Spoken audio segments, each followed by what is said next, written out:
Auditeurs, auditrices, bonjour, lecture du 7 juillet.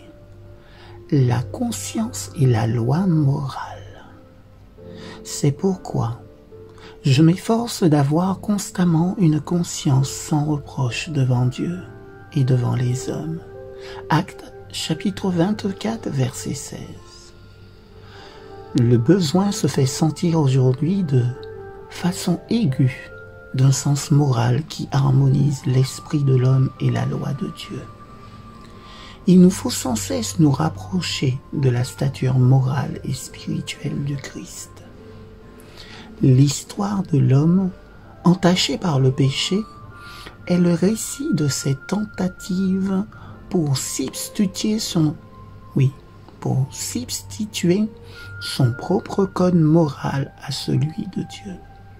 Seule une foi ferme dans la divine révélation de la loi morale au Sinaï et le sermon du Christ sur la montagne peut purifier la conscience et favoriser le développement d'un caractère moral élevé.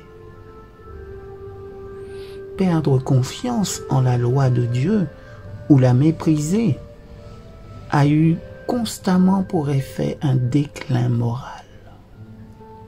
Malheureusement, il nous arrive à tous, ou presque, d'être affectés par l'universelle baisse des normes morales. Nous sommes assaillis par les jugements faussés des hommes, par leurs excuses fondées sur une morale de situation.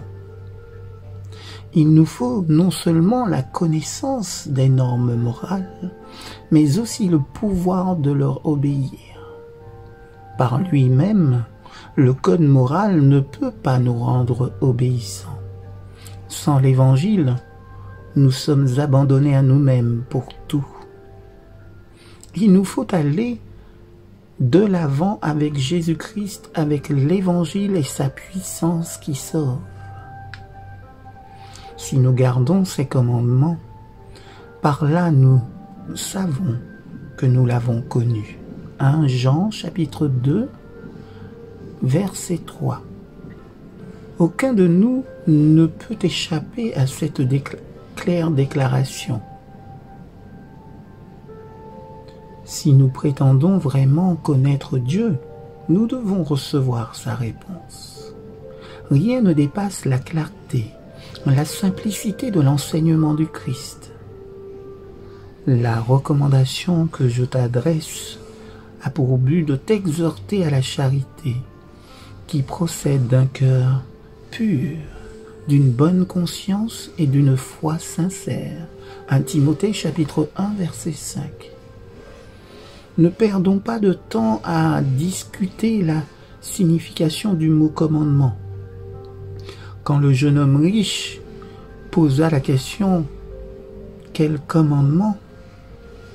Jésus lui répondit en disant « Les 10 commandements. » Puissent tous les chrétiens poser au Christ la même question et accepter la même réponse.